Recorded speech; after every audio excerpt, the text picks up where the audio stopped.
Welcome to Urban Lullabies, where myth drips from shadow and ancient stories walk beside us in the dark. Each night, we journey into folklore and legend, not to frighten you, but to soothe you, to remind you that even in the dark, there is meaning. Tonight, we return to one of the oldest stories ever told, a tale not of damsels and villains, but of descent, of choice, of power blooming underground. This is the story of Persephone, child of spring, queen of the underworld. It is a story of grief, of love without rescue, of a woman who learned to hold both life and death in her hands. So lie back, close your eyes, and let the petals fall. In the golden breath of spring, Persephone ran through the fields of Nyssa with sunlight tangled in her hair. The air was sweet with hyacinth and narcissus, and the earth seemed to lean toward her touch. Flowers bloomed beneath her feet, not by chance, but by instinct. She was not merely a maiden, she was the rhythm of rebirth, the thrum beneath the soil. The daughters of Oceanus laughed beside her, flinging petals into the wind, chasing dragonflies like children. But Persephone drifted further, deeper into the meadow. Something was calling. A grove of pomegranate trees stood beyond the edge of the field, half swallowed in shadow. She had never seen them before. Their fruit gleamed like drops of blood strung across dark branches. "Persephone," a voice called. She turned. Her mother, Demeter, waited at the hilltop, haloed by wheat and worry. The goddess of the harvest always looked tired this time of year, but today her eyes lingered longer on her daughter's face. She could feel something shifting, a pause in the turning wheel.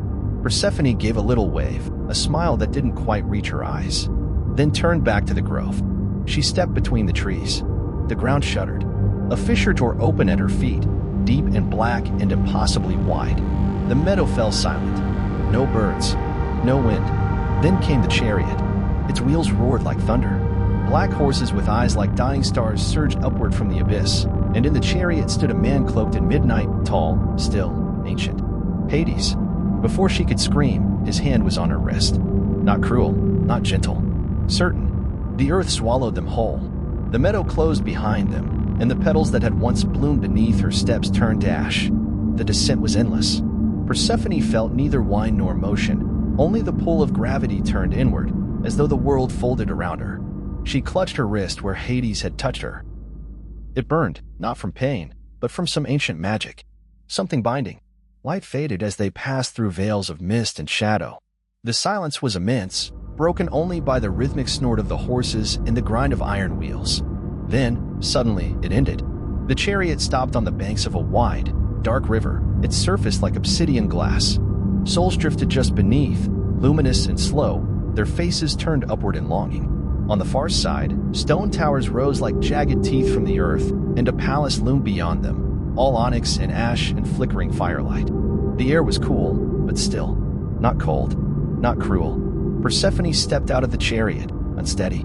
Her white dress was untouched, but it felt wrong now, too bright, too alive.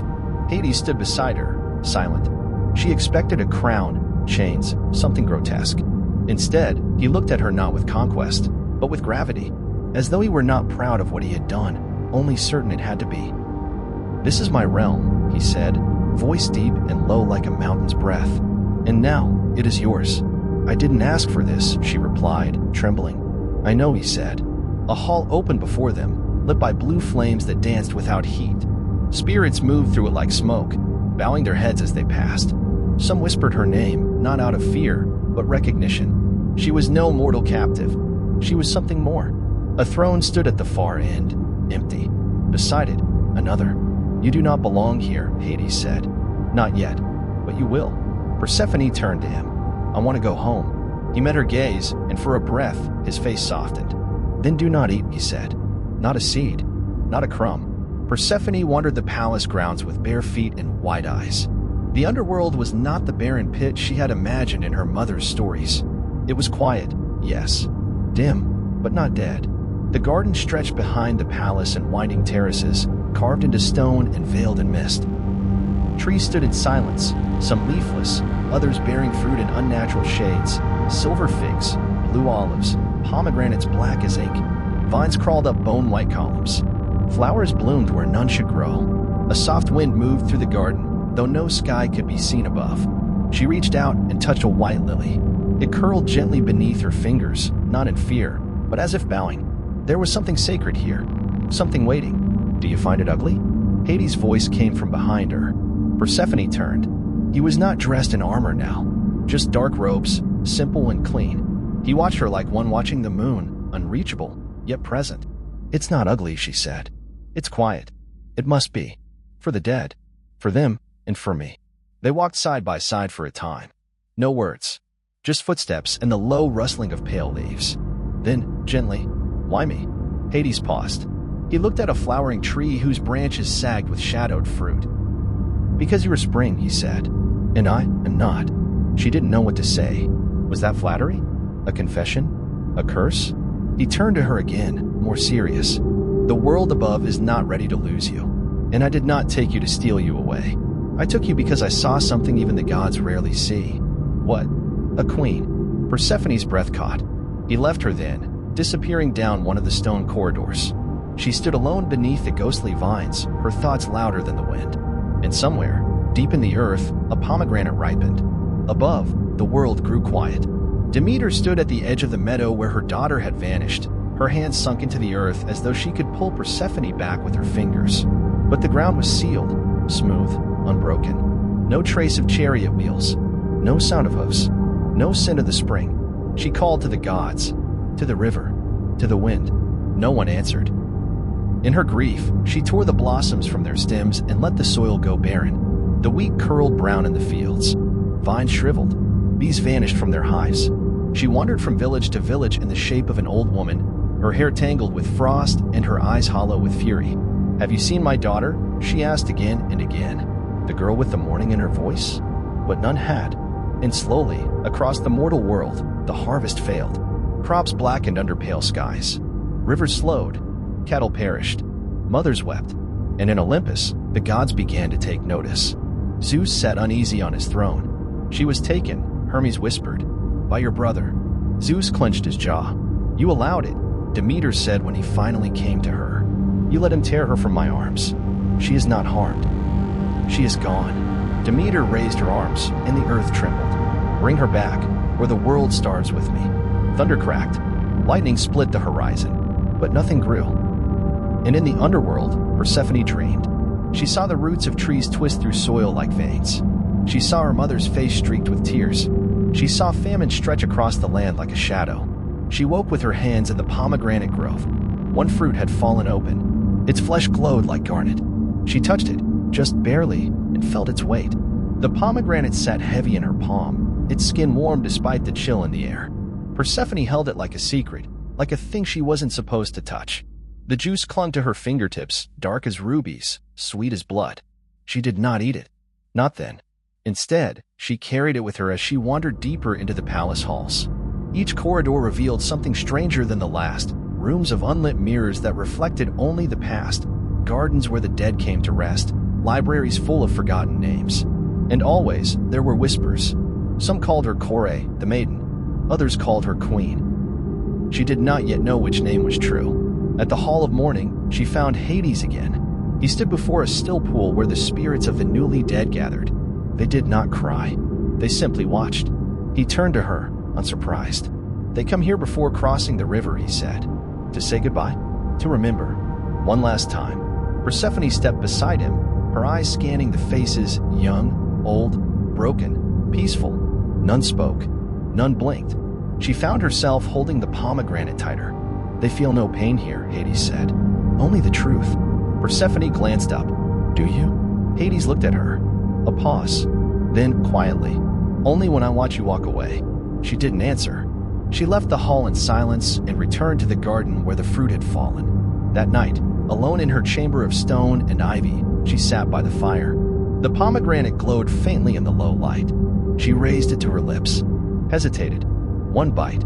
The flesh burst like velvet on her tongue. Sweet, and then bitter. A strange warmth filled her chest. She ate again, then again. 6 seeds. Then she stopped. A knock echoed at the door. Persephone, came Hades' voice. Hermes is here. And far above, the snow began to fall. Hermes stood in the torchlight, golden and bright against the gray stillness of the underworld. His sandals barely touched the floor, wings flickering with every breath. He looked out of place here, like a sunbeam caught underground. Persephone stepped forward slowly, still tasting pomegranate on her tongue. "Your mother is tearing the world apart," he said. "No greeting, no warmth, just urgency. Zeus sent me. It's time to go." She nodded, but something in her chest didn't rise. Behind her, Hades entered the room. His gaze was unreadable. "She has eaten the fruit," he said. Hermes turned sharply. "How many?" "6 seeds," Persephone said quietly. The air thinned. Hermes' face tensed. "You know what that means." She did. She had known even as her teeth sank into the flesh, but the truth of it now struck her deeper than she'd expected. "She cannot stay," Hermes said to Hades. "She cannot leave," Hades answered. They looked at her, but she wasn't ready to speak. "I didn't eat out of hunger," she said. "Or trickery. I wanted to understand this place. What it meant." Hermes exhaled. "That choice binds you." "For half the year," Hades said, voice low but resolute. 6 seeds, 6 months. She will live above and below. She will walk between. Persephone looked between them, 2 gods, each carrying their own weight of power. But the decision had already been made. And part of her, some new, deeper part, wasn't mourning. She was awakening. "When do we leave?" she asked Hermes. "Now." She turned to Hades. He nodded, solemn. "You will return." "I know." He reached for her hand. She let him hold it, just for a breath. Then she stepped back, and the silver mist rose around them. As Hermes led her up through the dark tunnels and the ceilings of stone, Persephone didn't cry. The weight in her body was no longer fear. It was roots. When Persephone stepped back into the world above, the sun felt wrong. It was too bright, too warm. The colors of the world rushed toward her: green grass, gold wheat, blue sky. But her eyes had grown used to the soft shades of stone and shadow. She squinted and blinked as though waking from a dream, or falling into one. Demeter saw her from across the field and ran like a storm. The ground beneath her feet bloomed in violent joy, flowers burst from the soil, vines twisted to meet her, trees unfurled leaves in an instant. "Persephone," she cried, voice breaking. "My girl, my girl." Persephone braced for the embrace, but it still crushed her. Her mother clung to her like a drowning woman to driftwood. "I looked everywhere," Demeter whispered. "The days died without you." "I'm here," Persephone said. "I came back." But even as the words left her mouth, she felt the lie in them. She hadn't just returned. She had changed. Hermes stood to the side, head bowed, silent. Demeter pulled back and cupped Persephone's face. "You're cold," she said. "You've been gone too long. But it's over now. It's over." Persephone hesitated, then said softly, "I ate." Demeter froze. The wind stopped. "No," she whispered. "No, you wouldn't." 6 seeds, Persephone said. "I didn't know what it would do, but I don't regret it." Demeter staggered back, her face pale. Her hands clenched at her sides. "He tricked you." "No, he warned me." The warmth bled from the sky. Flowers browned. The wheat bent. "I am not who I was," Persephone said. "I can't be." Demeter turned from her. The earth shuddered beneath her feet, confused, torn between growth and decay. "You are mine," she whispered. "I was," Persephone replied. And though the sun still hung above them, the air began to cool. Persephone walked through the world of light like a ghost in her own skin. The villagers brought her baskets of wildflowers, loaves of honey bread, jars of early spring honey. They bowed low and called her Kore, their spring maiden, and begged her to bless their orchards. She smiled. She whispered blessings. She watched the blossoms open in her footsteps, but her smile didn't reach her bones. In the mirror of a still lake, her reflection looked back at her differently now, older, quieter, her eyes darker than they once were. She had left something in the underworld, but something had also followed her back. Demeter tried to make the world forget. She smoothed her daughter's hair, taught her the rites of planting and renewal again. She sang songs that Persephone had loved as a child, but the girl no longer hummed along. At night, Persephone dreamed of stone halls and ghost gardens. She dreamed of a river without current, of spirits that moved like smoke, of a throne left waiting. And of him. Hades didn't haunt her like a villain. He didn't chase or plead, but his presence hovered on the edge of her mind like mist on a window. He had not asked her to love him. He had asked her to understand. And she did. One morning, as Persephone wandered a mountain path, she placed her hand on a stone and the moss beneath it grew warm and green. With her other hand, she touched a dead branch and it blackened to ash. Life and death. She could summon both now. The world had given her one name. The underworld had given her another. Persephone turned to the wind and whispered, "I am both." And somewhere beneath the earth, Hades paused in his endless walk through shadow and flame. He smiled, not with triumph, but recognition. Spring was no longer only spring. When the leaves began to bronze and curl, the world grew quiet again. Birds hushed their songs. The air thickened with the scent of ash and ripe apples. The sun seemed to linger longer in the sky, unwilling to say goodbye. Persephone stood at the edge of the meadow where she had once vanished. Her mother waited behind her, arms crossed, eyes hollowed by a dread she no longer tried to hide. "You don't have to go," Demeter said. "I do." Demeter's mouth trembled. 6 months, she whispered. "That's all I have now." 6? I counted every day before. Now I'll count them again. Persephone turned to her, and for the first time, she did not reach to comfort her mother. She had grieved, too. She still would. But grief could not undo what had bloomed inside her. "I will return," she said softly, "but I will not come back as a child." Demeter's face crumpled, and she turned away. Persephone watched her go, a goddess walking through her own dying harvest. Alone, Persephone stepped into the grove. No fissure split the earth this time. No thunder of hoofs. No abduction. She simply walked. The air grew colder with each step. The grass browned. The sky grayed. The trees stilled. And when she reached the final ring of ancient stones, the ground beneath her feet softened, not into soil, but into shadow. She breathed in. Then she descended. The earth did not swallow her. It welcomed her. The mist curled like a lover's hand. The light faded like dusk into night. And ahead, waiting beside the still river, stood Hades. He did not speak. He only bowed his head. Persephone stepped forward and took her place beside him, not as his prisoner, not as a visitor, as his equal, as queen. The underworld no longer startled her. Its shadows no longer clung to her skin. Its silence no longer pressed against her thoughts. When Persephone walked through the stone corridors of the palace, the spirits bowed not out of fear, but reverence. They called her not Kore, not maiden. They called her Despoina, the lady. Hades walked beside her through the garden, and where her hand brushed the pale vines, tiny blossoms opened, silver, white, violet. She had begun planting things, small things. Things not meant to thrive in the dark, yet did anyway. Even the ghosts noticed. They lingered longer in the hall of mourning. They found peace sooner. There was warmth now in the corners of shadow. "You've changed it," Hades said one night as they stood in the courtyard overlooking the asphodel fields. "No," Persephone said. "I've only reminded it what it could become." Hades turned to her, and for a rare moment, something like awe stirred behind his eyes. "You are not what I expected. You're not what I feared." He smiled and, softly, barely. "And yet you wear the crown better than I ever did." Persephone reached up and touched the circlet of obsidian resting on her brow. It was not heavy. It fit her as though it had waited for her all along. At dusk, she sat in the stone throne beside Hades. She passed judgment on wandering souls. She listened to their stories. She heard their regrets, their love, their rage. She did not rule with cruelty, but with gravity.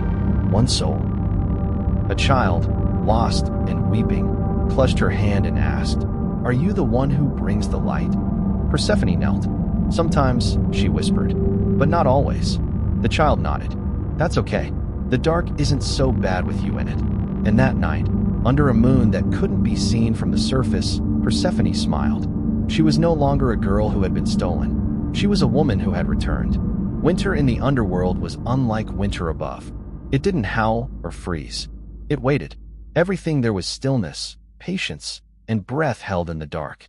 But Persephone felt the turning before it was visible. The wind carried a different weight. The ghosts moved with less sorrow. And deep within her chest, she felt a quiet stirring, a pulse of green curling upward through ash. In the garden, the roots she had planted months ago began to swell. Small shoots broke through the stone with quiet defiance. Pale crocus, night-hued daffodil, things that had never grown here before. One morning, she found Hades already in the grove. He was kneeling, brushing dirt from a new bloom. He didn't look up when he said, "You feel it, don't you?" "Yes," she whispered. "It's time."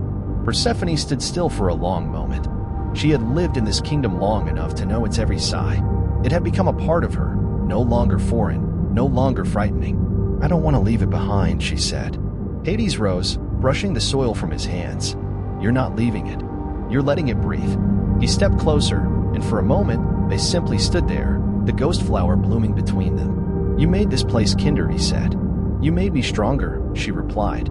He reached out and touched her cheek, not possessively, not pleading, just once, with reverence. "I will wait," he said. "I will return," she answered. When she walked the spiral path back to the surface, the air warmed with every step. The mist gave way to golden light. The pomegranate trees arched over her like sentinels. And when she emerged from the soil beneath the old grove, the first birdsong of spring broke the silence. The world opened to her once more. But this time, it did not welcome a maiden. It greeted a queen. The earth bloomed in Persephone's footsteps. Grain sprang up from the tilled soil. Trees unfurled their leaves with a sigh of relief. The sky, long dulled by Demeter's sorrow, lit with golden warmth. Everywhere she walked, the land rose to meet her. An old friend returned after a long, dark sleep. But not everyone rejoiced. Demeter stood at the border of the fields, wrapped in her old green robes, her hair braided with wild grasses. The sun glinted off her shoulders like a crown, but her face was weary. She had wept rivers when her daughter vanished. Now, as she watched her return, she wept nothing at all.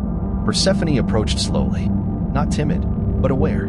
Demeter studied her, the curve of her shoulders, the shadows in her eyes, the way she walked with the weight of two worlds in her spine. "You're different," she said.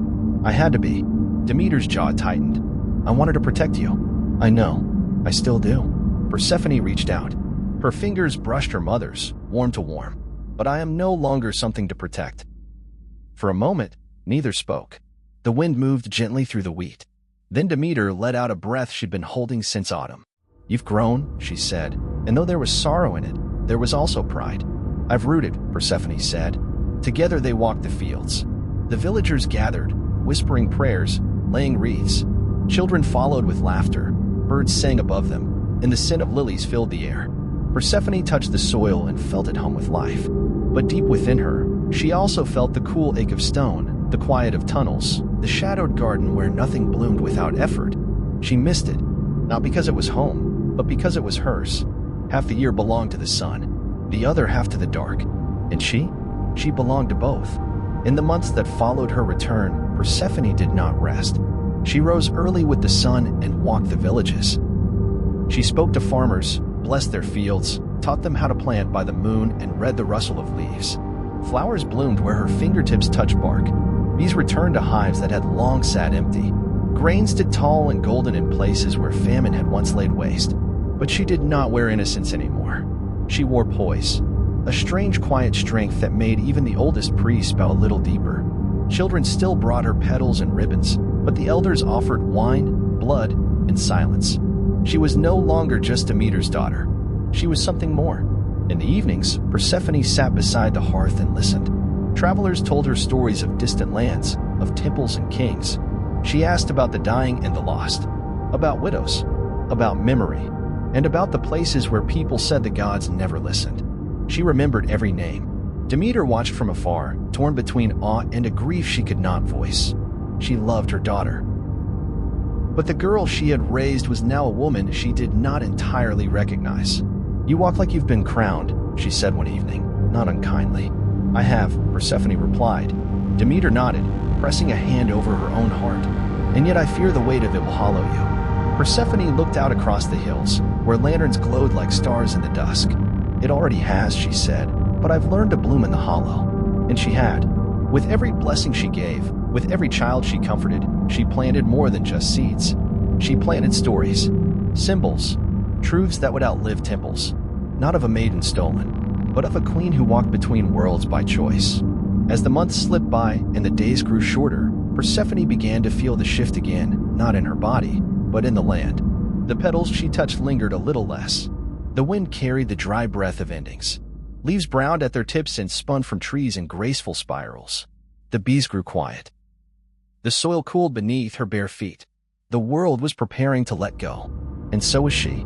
At night, she stood at the threshold of the old grove, staring into the woods where the veil grew thin. No fissure opened. No horses thundered from below, because this time, the door would open only for her. Demeter found her one morning beneath the pomegranate trees. Her daughter's fingers traced the bark like a farewell. "Do you regret it?" her mother asked. Persephone turned. Her face was calm. "No." Demeter looked away. "I still wake up hoping this was a dream." that the seeds were never eaten, that you never left. Persephone stepped closer, gently. If I hadn't gone, I would never have known what I am. Demeter didn't argue. She only reached out and tucked a curl behind her daughter's ear. You carry winter in your eyes now. Persephone smiled faintly. And spring in my hands. Then, without ceremony, without tears, she turned and walked into the woods. The air changed as she stepped between the trees. The birdsong faded. The light dimmed. And yet, she did not fear it. She welcomed it. At the ancient ring of stones, the mist curled at her ankles like a greeting. The pomegranate branches swayed as if in approval. She knelt, pressed her fingers to the cold ground, and whispered, I return. The earth softened beneath her touch. And then it opened. No chariot rose. No shadowy steeds. She stepped into the descent alone, her crown steady, her eyes clear. She was not a girl fleeing the light. She was a queen reclaiming her throne. The underworld greeted her like a breath held too long. No fanfare. No horns. Just the soft hush of mist curling through the archways, the distant flicker of flame in braziers left burning, and the quiet that only stone can sing. Persephone stepped across the threshold alone. The cold kissed her skin, but it did not sting. She had missed it. The stillness, the weight of things unsaid, the way the air itself seemed to remember every footstep. Servants bowed as she passed. Spirits lingered in corners, their forms flickering like candlelight, watching her not with fear, but familiarity. She was not just returning. She was expected. In the garden, the silver-leafed vines had overgrown the stone benches. The flowers she had planted were pale, but they were blooming still, resilient. A stubborn beauty in the shadow of death. She knelt and ran her fingers over a blossom. It curled toward her hand like an old friend. You've grown while I was gone, she whispered. So have you. She turned. Hades stood at the edge of the terrace, dressed in his usual shadowed robes, but there was something different in his face. He looked older, somehow. Not in weariness, but in awareness. Has it been lonely? She asked. It has been quiet. She stood, brushing soil from her hands. It won't be.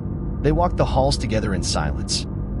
The underworld, it seemed, had waited as she had, for the season to turn, for balance to return. That evening, the throne room filled with souls. Not all were dead. Some were simply lost, caught in between. Persephone stood beside Hades as they came forward one by one. Beggars, kings, children, warriors. She listened to each, offered truth instead of comfort. Some she sent on, some she kept. Hades watched her, saying little. But when the last soul had gone, and the firelight cast gold across her brow, he whispered, You were always meant to be here. She looked at him, her voice soft but certain. I know. The underworld had many names for Hades. King of Shadows, Lord of the Quiet, Keeper of the Dead. Now it began to give names to her. At first, they called her the Maiden Returned. A whisper passed from soul to soul, spoken with awe and wonder. But that title faded quickly, replaced by others more fitting. The Rooted Queen, she who listens, Lady of the First Bloom. She did not command these titles. She simply earned them. Persephone made time for the newly dead, not just those who came to plead their cases, but those who wept for their forgotten names, who clung to the final memories of love and rain and the smell of fresh bread. She sat among them in the Hall of Dust, where few gods ever walked. She listened. She remembered. She honored. And in the garden, her garden, she planted more. Not just flowers now, but trees. Fruit-bearing trees with twisting trunks and long, dark roots. The souls gathered beneath their branches, finding comfort in their shade. No one had ever thought to give them beauty. No one but her. Hades watched her from the quiet edges, saying little, but always near.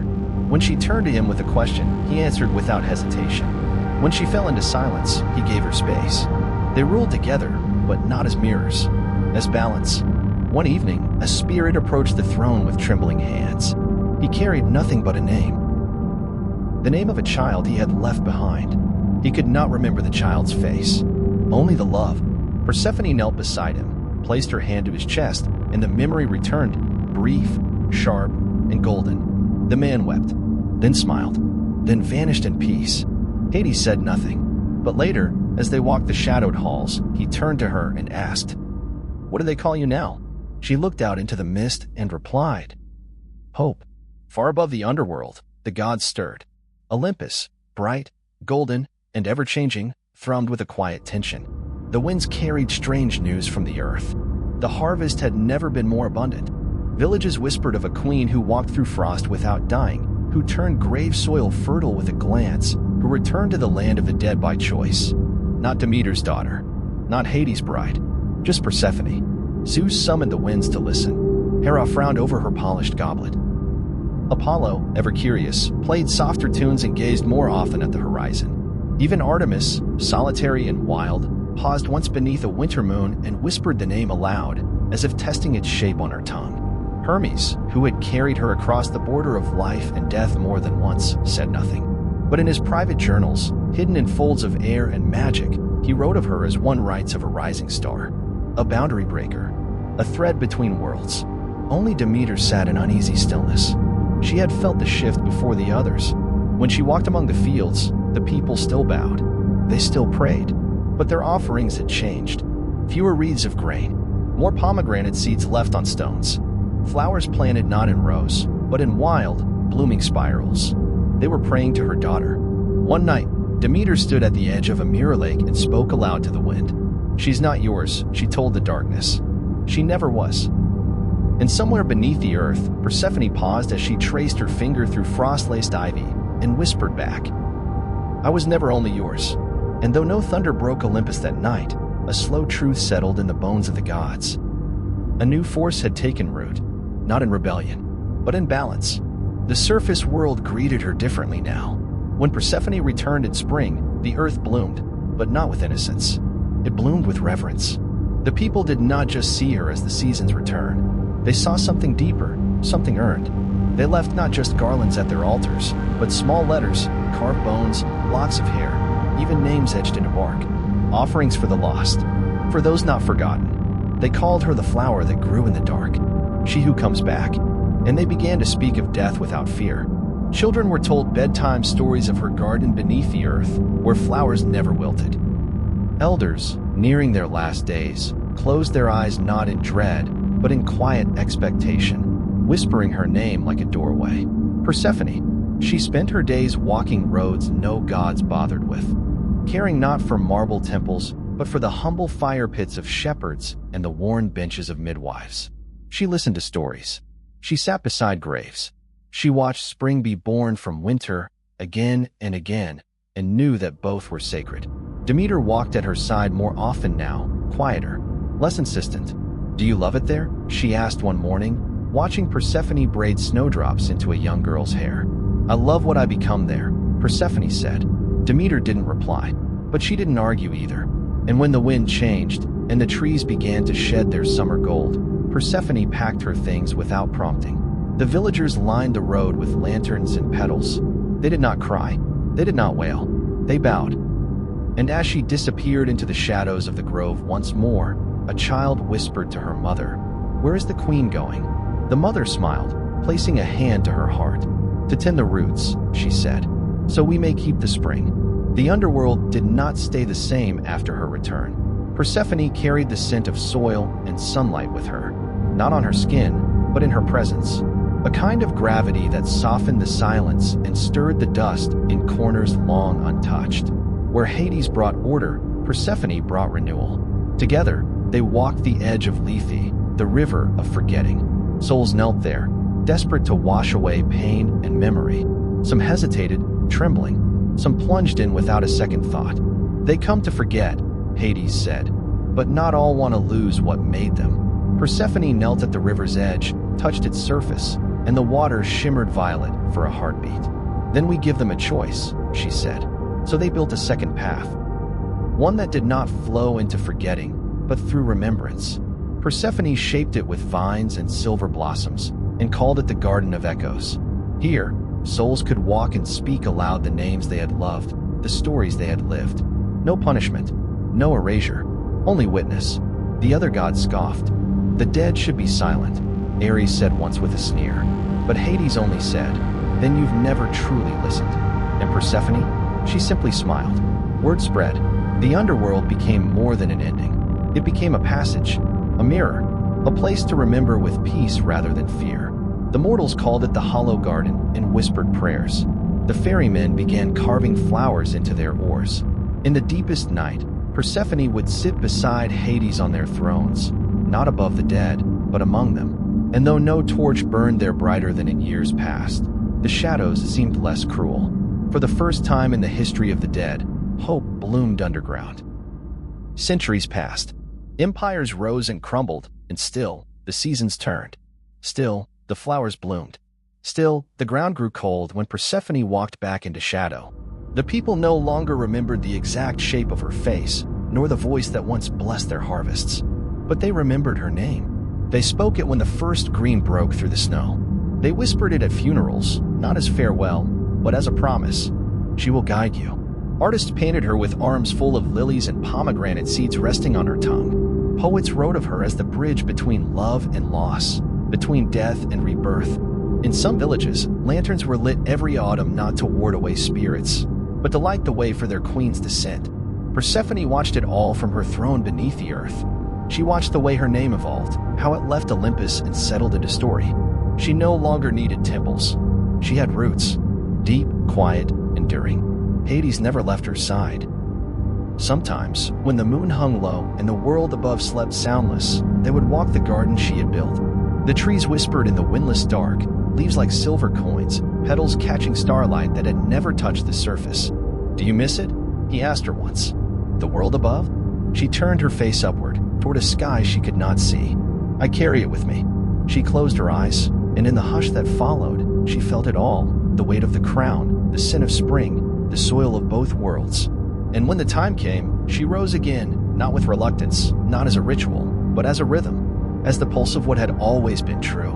Life, death, return. Persephone walked the spiral path to the surface, the queen who was maiden no longer, but myth, alive not in marble or thunder, but in the green shoots rising through the thawing earth. And so, they say, she still walks. When winter ends, when blossoms stir, when someone whispers her name in grief, and finds comfort in the dark. And so the story settles. Not with a scream, but with a seed.